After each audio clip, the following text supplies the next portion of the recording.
Assalomu alaykum azizlar, kanalimizga xush kelibsiz. Eng so'nggi ma'lumotlardan xabardor bo'lish uchun kanalimizga obuna bo'ling. Diqqat, tezkor xabar tarqating. Rossiyada 1 apreldan migrantlar uchun qator o'zgarishlar kuchga kirdi. Rossiyada 1 apreldan boshlab muhojirlarga oid muhim o'zgarishlar kuchga kirdi. Ulardan biri O'zbekistonda olingan haydovchilik guvohnomasi bilan Rossiyada avtomobil haydashni taqiqlaydi. Bu haqda RBK xabar berdi.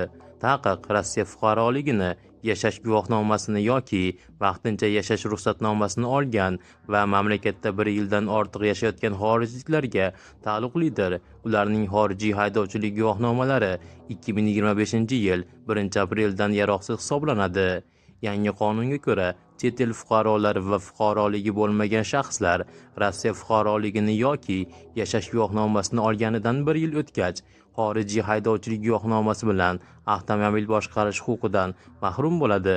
Bunday fuqarolar yana avtomobil haydash uchun Rossiyada imtihon topshirib, mahalliy haydovchilik guvohnomasini olish kerak. Xorijiy guvohnomani shunchaki GAIda almashtirish mumkin emas. Qoidabuzarlik uchun 15 ming rublgacha jarima belgilangan. 1-apreldan amal qiladigan boshqa o'zgarishlar quyidagicha: test sinovisiz migrant bolalar maktabga qabul qilinmaydi. Migrantlarning farzandlari endi maktabga kirish uchun rus tilidan imtihon topshirish kerak. 1-sinf o'quvchilari faqat og'zaki suhbatdan o'tadi. Qolganlar esa og'zaki va yozma. O'quvchilar 5 balldan kamida 3 ball olish kerak. Qayta imtihon topshirish 3 oydan keyin bo'lib o'tadi. Muhojirlar uchun sim kartalar soniga cheklovlar joriy etildi. Maksimal 10 ta sim karta. Bu chora firibgarlikka qarshi kurashish maqsadida amalga oshirildi.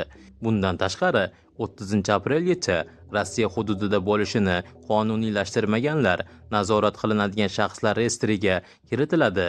Bu ro'yxatdan o'tish muammolariga, xizmat ko'rsatishni rad etishga va ehtimoliy deportatsiyaga sabab bo'lishi mumkin. Bu ma'lumotni barchaga ulashib ogohlantirib qo'ying. Eng so'nggi xabarlar bizning kanalimizga obuna bo'ling.